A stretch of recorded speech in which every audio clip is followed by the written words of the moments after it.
Ryan ain't but Luke is the man. And if you don't believe me, I'm about to prove to you why. And we're back. Welcome to Black Guy, White Shows, breaking down white TV one black hot take at a time. And me, I'm whoever you want me to be.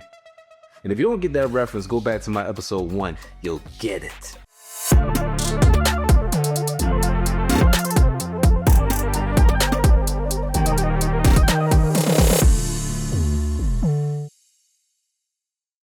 Okay, today we are talking about episodes 2 through 4, season 1 of the OC. And no, we are not doing one episode at a time because season 1 has like 26, 27 episodes. I know I'm handsome, but you would get tired of seeing my face by then. Also, here are the rules. We are not doing recaps of every episode. That would take entirely too long. You want to see or you want to know what happened in detail, then you need to go watch the episodes. And speaking of that, if you watch the show, the OC, okay, when I say come on in, kick your feet off, kick your shoes off, get comfy. But if not, you might want to go watch these episodes because there will be spoilers ahead. Now again, we're talking about episodes 2 through 4. And it makes sense because if you watch these episodes, they're really like one episode. Okay, there's one key story that's being told here, which is 1, Ryan's initial integration into Orange County, and 2, the downfall of the Coopers, because that is an important aspect to the show and to some of the characters. Now, we will be talking about impactful moments, some little character breakdown, analysis, whatever you want to call it, and some of my favorite lines from the show, because I feel like the dialogue in this show was on point. Okay, the writers were back there smoking doobies, just zoning out when they wrote this show. All right, so we begin with the setup. Jimmy, who is this investment guy, stock investor, whatever, it starts off with the po-po-like securities exchange people coming to look for him every damn day. He's sitting in the office, stressing out on the computer. Now, I don't know what he's doing, okay, because he has lost everybody's money, including his. So why is he on that computer? He's not investing anything. Was he playing solitaire? By the time we get to the end of episode 4, he's mollywopped. He's getting that ass whiz-zipped by Holly's dad, whose money he has essentially lost. And that is an important part of the show. We'll come back to that. Now let's talk about some of the important and most impactful moments that we witnessed over the course of these 3 episodes. Now, episode 2 is, I believe, called The Model Home, because Ryan runs away and goes to stay in a model home being built by Kirsten. Now, the important part of this is that as a consequence of going to this model home and burning it to the ground like fire starter, Ryan goes to jail again. Okay, Ryan has been to jail 2 times in the matter of like 2-3 episodes. This is in the matter of a few days. Like, he's a thug. He's the one y'all should be worried about. But Kirsten comes to visit Ryan in jail at the behest of her son Seth, and this is where that hard exterior that she's supposed to have begins to crack, and she begins to kind of warm up to the idea of Ryan being around. She wants to help him. She wants to save him. Now, here's 2 side notes from that. 1, burning down the model home was probably one of the most realistic things that you could do or that you could portray in this show, because here's the thing about kids. Kids come up with the dumbest of ideas, but in their minds, It is some Einstein level shit. Okay, with some Neil deGrasse Tyson type shit. Ryan's running away, and instead of leaving the town, they come up with the idea for him to stay in the model home being built by the family he's living with. It is still actively under construction. Okay?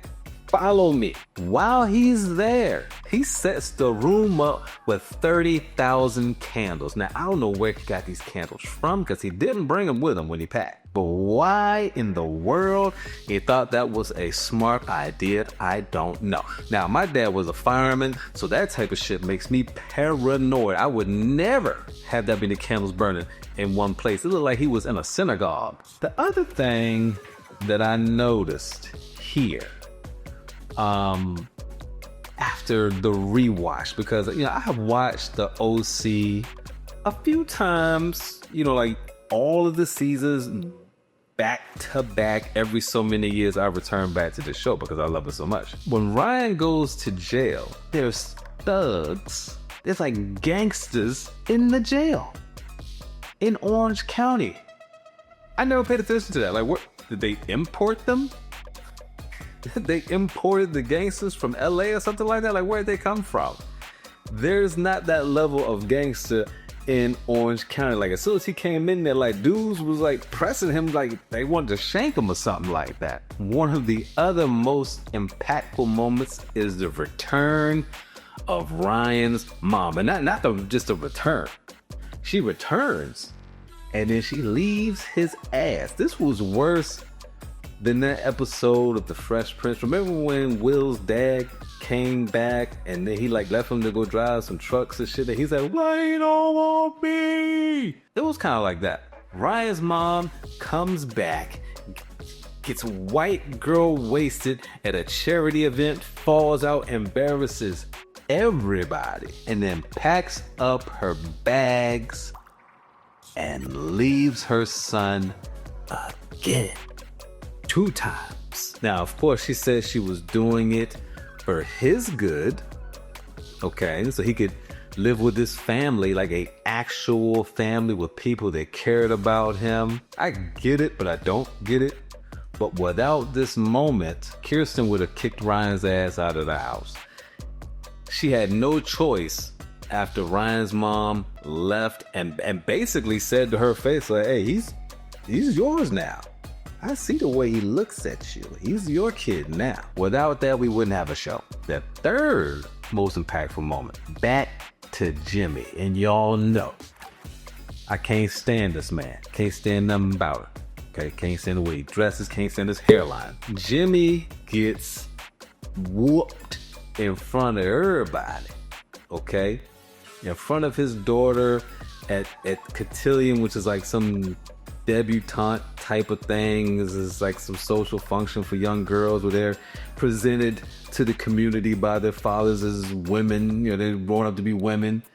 And Jimmy gets knocked out in front of his daughter, and everybody finds out that he is a crook and has been stealing money the whole time. And this moment is important in the development of the toxic Marissa Cooper that we come to know. It's this moment when that starts to push her closer to the edge. She was already there. She was teacher. She was already there. But it's that moment that pushes it even further, because after he is caught, his wife decides to leave him and get divorced, breaking up the family unit. And Marissa just can't take it. She was waiting for an excuse to get wild. All right, let's talk about some character observations. Let's start with my boy Ryan. I really don't know why they really try to make Ryan, who's supposed to be like 16 or something like that, out to really be this blue collar guy. Like, he's a kid. You know what I mean? But apparently he's worked construction, and not just like carrying lumber around. Like, he understands the aspects of construction and business and that kind of stuff. Like, you always portray him as being like this hard working young man that was holding down jobs, I guess, since he was like 12 or something like that. But that's horse shit. Another thing, Ryan was always looking for an excuse for a fight. It was never a fight that he turned down, okay? Every opportunity he had to take his fist and put it against somebody's noggin, he did, except when Holly's dad jumped on Jenny and Sandy tries to break it up, he gets mollywopped too. And what does Ryan do? He just breaks it up. Now, I know what y'all are gonna say. I know. You're gonna say, well, he was already in trouble, Jason, and, he didn't want to get sent back. He wasn't gonna get sent back. He was defending the people who were gonna adopt him, okay? And Sandy's a lawyer. That would have been the opportune time to put foot to cheeks. Foot to butt cheeks. All right, let's talk about my girl Marissa, Riri Cooper. I used to think that over a series of events, Marissa was shaped and changed into this crazy person that made a lot of horrible decisions. But what I realize now is that she was always this person. That demon was already living inside of her. That seed was there, just waiting for somebody to water it. She just needed an excuse to just give up and be this kind of person. When Seth, Ryan, and Marissa arrived in the car, I think they were going maybe to the model home or whatever. And this is the first time that Seth is really kind of getting to know Marissa, even though they're next door neighbors. And he finds out that they like the same band. It was like some emo type stuff. He's like, oh, can't believe you like this music. And she's like, well, yeah, I'm angry. Foreshadow. That was some good exposition right there, letting you know that before any of this other stuff had happened, she already had like some mental issues going on. She was already in need of therapy before any of the bullshit with her family started. The other thing is that Marissa is probably the worst girlfriend in TV history. Like in TV history, she had been with Luke since they were like 12. So then like 16, 17, something like that. So Ryan comes around. She don't know this man from a can of paint. And she is already ready to leave her boyfriend without getting to know this gentleman. And the worst part about it is she's trying to fool Luke into believing, oh, I just want to be friends with this guy. And I want you to be friends with him too. Why can't we all hang together? She is diabolical. She wants her boyfriend to hang with this other guy so she can get to know him in front of his face. His face. That's crazy. See, this is why men don't like women saying they have a male friend. Gentlemen, if your girl meets a guy, not a guy from her past, not somebody she grew up with, she meets a new guy and she says she wants to be friends with him, break up with that hoe. My boy Seth, okay, from 2 to 4, this is where Seth really gets to shine and you really get to see his personality. And I know that Ryan is like the main character, like Ryan's show. Well, it's really not his show. It's really Seth's show. Seth is the entertainment. Okay, Seth is the one that keeps you laughing the entire time. And what you come to find out is that he was ad-libbing a lot of these lines. Adam Brody was coming up with a lot of these lines on his own. It was not in the script. Seth is a man. Now, Seth is supposed to be a nerd, but he's not like the Urkel type of nerd, like bumbling, stumbling. He's just somebody that I guess was socially awkward. He just wasn't into sports. Had a little trouble with the ladies, but he's not like a cornball. Like I would hang with Seth. I would have hung with Seth as a teenager in high school. Like the man's hilarious, and he's not scared to talk shit when necessary. Seth, my man.